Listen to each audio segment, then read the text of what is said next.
প্রিয় শিক্ষার্থী, অনুশীলনী ৩ ষষ্ঠ শ্রেণীর ৩.১ আর কি। তো এটা আমরা দেখব যে পূর্ণ সংখ্যা। দেখেন, পূর্ণ সংখ্যা দুই ধরনের হতে পারে। একটা হচ্ছে ঋণাত্মক পূর্ণ সংখ্যা হতে পারে, আর একটা হচ্ছে ধনাত্মক পূর্ণ সংখ্যা হতে পারে। দেখবেন এই চ্যাপ্টারের অনুশীলনীতে অনেক অঙ্ক এরকম দেওয়া আছে বা অনেক কথা লেখা আছে যেখানে হচ্ছে পূর্ণ সংখ্যাটা বুঝাইছে। তো আমি আপনাদেরকে বুঝাবো যে এখানে একটা সংখ্যা রেখা নিলাম, নেওয়ার পরে এই হচ্ছে 0, এটা কি পয়েন্ট হচ্ছে 0 পয়েন্ট। শূন্য থেকে ডান দিক, মানে ডান দিকে আপনি যত যাবেন, শূন্য থেকে ডানে যত যাবেন তত হচ্ছে শূন্যের পরে 1 2 3 4, মানে ছোট থেকে বড় হতে হতে যাবে। দেখেন, একের পরে 2 বড়, 2-এর পরে 3 বড়, 4 বড়, 5 বড়, এভাবে বড় হতে হতে যাচ্ছে, যত ইচ্ছা তত যাবে। এবং আমরা কি 12 পর্যন্ত নিয়েছি, কিন্তু এখানে কোনো সীমা নাই। হ্যাঁ, 1 কোটি, 2 কোটি, 10 কোটি, 50 কোটি, কত পর্যন্ত যে যাবে এটা কোনো সীমা নেই। আর শূন্য থেকে ঠিক নিচে, মানে বাম দিক মানে নিচে, এই বামে যাওয়া মানে হচ্ছে নিচে, যত বামে আপনি যাবেন তত ছোট হতে হতে যাবে। শূন্যর চেয়ে যদি বাম দিকে যান তাহলে -1, তারপরে -2, তারপরে -3, -4, -5, -6, -7, এভাবে। তার মানে এখন আপনি একটা মজার জিনিস দেখেন, আমি আপনাকে যদি প্রশ্ন করি যে -1 বড় না 0 বড়, যদি আপনি এই যে বাম দিকে যদি যান, শূন্যর বামে যদি যান, মানে শূন্যর নিচে, যদি শূন্যর আগে কোন সংখ্যা আছে সেটা যদি আপনি হিসাব করতে যান তাহলে -1, আর শূন্যর চেয়ে -1 হচ্ছে ছোট, -1 ছোট, -1-এর থেকে -2 ছোট, মানে এই দিকে, মানে ডান দিক দিয়ে বাম দিকে যত যেতে থাকবেন তত ছোট হবে। এখন আপনার পরীক্ষায় প্রায় আসবে যে -4 বড় না -5 বড়। অবশ্যই কিন্তু -5 বড়, -5 ছোট, সরি, অবশ্যই কিন্তু -5 ছোট, -4 হচ্ছে কি বড়। কারণ কি, আমরা হচ্ছে -4 যেটা, সেটা কিন্তু আমরা তার পরের অবস্থান হচ্ছে -5, তার মানে এই দিকে যত যাবেন ততই ছোট। যেমন -6 বড় না -5 বড়, আপনাকে বলতে হবে যে -5 বড়, -6 ছোট, ঠিক আছে।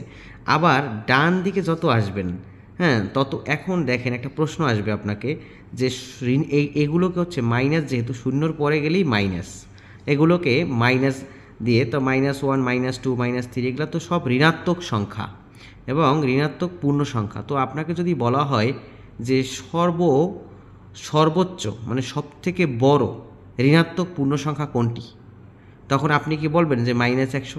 না, সবচেয়ে বড় ঋণাত্মক পূর্ণ সংখ্যা হচ্ছে -1।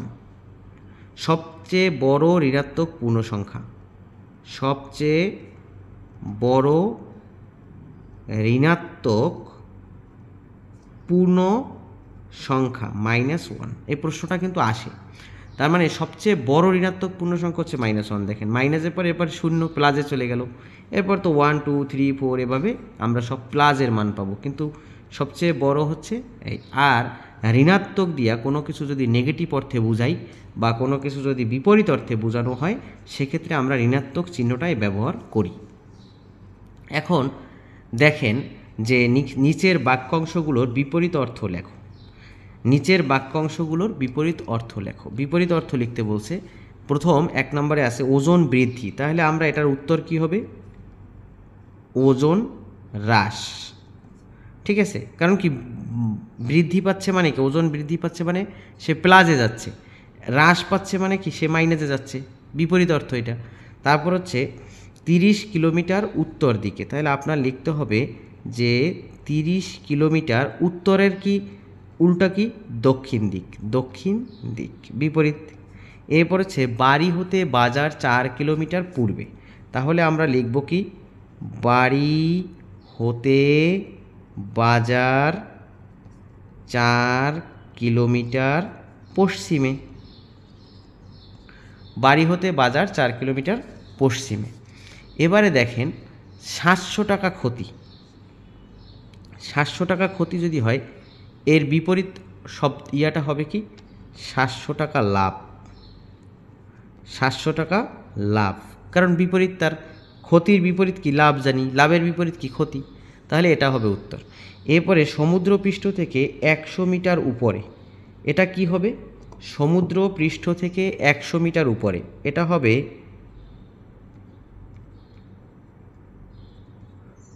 সমুদ্র পৃষ্ঠ থেকে 100 মিটার নিচে। উপরের বিপরীত শব্দ কি? নিচ, উপর নিচ, তার মানে হচ্ছে এখানে নিচে। দেখেন বিপরীত অর্থ প্রকাশ করে, এভাবে আমরা কিন্তু করে ফেললাম। চলুন এবারে 2 নাম্বার দেখব। দেখেন নিচের বাক্যগুলোতে উল্লেখিত সংখ্যাগুলো উপযুক্ত চিহ্ন সহকারে লেখো। এগুলো উপযুক্ত চিহ্ন সহকারে, সংখ্যা শুধু লিখতে বলছে, এখানে লেখা আছে সংখ্যাগুলো চিহ্ন সহকারে লেখো। তার মানে একটি উড়োজাহাজ, যদি সব কিছু পজিটিভ হয় তাহলে প্লাস দেবো, নেগেটিভ হলে মাইনাস দেবো। একটা উড়োজাহাজ সমতল ভূমি থেকে 2000 মিটার উপর দিয়ে উঠছে। কত? 2000 মিটার উপর দিয়ে উঠছে। তাহলে আপনার এই যে কোট করতে হবে কতটুকু, আপনি নেবেন হচ্ছে 2000 মিটার। কেন? কারণ হচ্ছে এটা কিন্তু সংখ্যাগুলোকে শুধু লিখতে বলছে। উপরে ওঠা, একটু আগে বলছি আমরা উপরে উঠলে কি প্লাস, তার মানে প্লাস দিয়ে 2000 লিখব, শেষ। এরপর হচ্ছে একটি ডুবোজাহাজ সমুদ্রপৃষ্ঠ থেকে 800 মিটার গভীরে চলছে। তার মানে কি? সমুদ্রপৃষ্ঠ থেকে 800 মিটার গভীরে যাওয়া মানে কি? -800।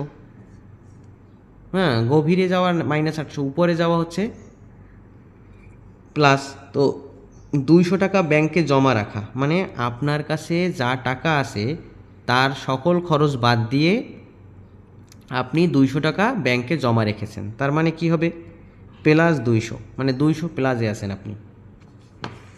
700 টাকা ব্যাংক থেকে ঋণ নেওয়া। 700 টাকা ঋণ নেওয়া মানে কি? ঋণ মানে হলো ধার নেওয়া, ব্যাংক থেকে লোন নেয় যেটা। তাহলে আপনি যদি ব্যাংক থেকে লোন নেন, তার মানে আপনার কাছে টাকা নাই। এরপরে আপনি কি করছেন? ব্যাংক থেকে 700 টাকা লোন নিছেন। তাহলে -700, এই যে 700-র পিছনে আমি একটা মাইনাস দিয়ে দিলাম, হয়ে গেল। এরপরের চলুন আমরা 3 নাম্বার দেখি। প্রিয় শিক্ষার্থীরা, সংখ্যা রেখায় স্থাপন করো, এটা বলছে। দেখেন 3 নম্বরে তো +5কে আমরা সংখ্যা রেখায় স্থাপন করব। +5 মানে কি? আমি কিন্তু একটা সংখ্যা রেখা এঁকে রেখেছি। দেখেন এই হলো 0 বর্ডার লাইন, এটা কি 0। তো এখান থেকে আমি বামে যদি যাই, হাতের বামে যদি যাই, তাহলে আমরা পাবো -1, -2, -3, -4, এভাবে যেতে থাকবে। মানে ছোট হতে হতে যাবে, 0, তারপরে -1 বড়, তারপরে -2 তার থেকে ছোট, এভাবে। আর ডানে যদি যাই 1, 2, 3, 4, 5, 6, তার মানে আমাদের এখানে বলছে +5। এখন আপনারা নিশ্চয়ই বুঝে গেছেন যে +5 নিশ্চয়ই এখানে না, ডান দিকে কোন জায়গায়? এখানে। আপনারা যে এই দাগগুলো দিবেন, গ্যাপটা সমান রাখবেন। 0 থেকে 1 পর্যন্ত যতটুকু গ্যাপ হবে, 1 থেকে 2 পর্যন্ত ততটুকু গ্যাপ হবে, 2 থেকে 3 পর্যন্ত ততটুকু গ্যাপ হবে। হ্যাঁ, এবং মেপে মেপে দিবেন, আর স্কেল দিয়ে দাগ টানবেন, তাহলে আরও সুবিধা হবে। তাহলে এই যে 5, এটা হলো কি +5 না? এখানে আপনারা একটা গোল ভরাট করে দেবেন এবং চিহ্নিত করে দেবেন যে এটাই হচ্ছে +5, এইটুকু কাজ। এরপর হচ্ছে -10, এটাকে আমি শুধু সংখ্যা রেখাটা এঁকে রেখেছি এবং সংখ্যা রেখার দুই পাশে অবশ্যই তীর চিহ্ন দেবেন, কারণ রেখার কিন্তু কোনো শেষ নাই, এটা হলো একটা রেখা অংশ নিয়েছি। তো এখানে এটা কেন দিয়েছি দেখেন, -10। তো আপনি যদি খাতায় অনেক বড় হয়ে যায়, তখন কিন্তু আপনি শূন্যটাকে ধরবেন হলো এখানে, মানে ডান দিকে ধরবেন একটু। কেন? কারণ আপনি কিন্তু -10 পর্যন্ত যেতে হবে, তার মানে মাইনাসে আপনার বেশি দূর যেতে হবে, আর আপনার কাজটাও হচ্ছে কি মাইনাসে। তার মানে 1, 2, 3, 4, 5, 6, 7, 8, 9, 10, দেখছেন 10 পর্যন্ত চলে আসছে। তার মানে এটা হচ্ছে -1, -2, -3, -4, -5, -6, -7, -8, -9, -10। এরপর যদি কেউ চান যে -11 দেবেন, দিতে পারেন, ফাঁকা থাকলে কোনো অসুবিধা নেই। আর ডান দিকে অল্প কয়টা আপনি জোর সংখ্যা নিয়ে নিলেন, মানে দেখাই দিলেন 1, 2, 3, 4, 5, ঠিক আছে, এভাবে চলতেই থাকবে। তো এখন হচ্ছে এখানে -10 কোন জায়গায়? এখানে। তার মানে এইটাকে আপনি মার্ক করে দিলেন, সুন্দর করে গোল দাগ দিয়ে মার্ক করতে হয়, গোল দাগ দিয়ে মার্ক করে -10 লিখে দিলেন, হয়ে গেল। এরপর হচ্ছে দেখেন -8 কোথায়? সরি +8। তো +8টা কোন জায়গায়? এই যে দেখেন +8, একই নিয়ম। তার মানে এখানে আপনারা +8 দিয়ে দিলেন, এই যে মার্ক করে আমি দিলাম +8। এরপরে -1, -1টা কোন জায়গায়? এখানে, এই যে এখানে মার্ক করে দিলাম -1, এবং -1 লিখে দিলাম। এর মতো ইজি আর আছে কিছু? এরপর হচ্ছে এখানে কি -6, এই যে -6-এ গেলেন, এখানে একটা মার্ক করে দিলেন 0 থেকে -6 পর্যন্ত এবং -6 লিখে ফেললেন। তো প্রিয় শিক্ষার্থী, এই পর্যন্তই আজকের ছিল। এর পরের ক্লাসে আমরা 4 নাম্বার থেকে আবার দেখব। ধন্যবাদ।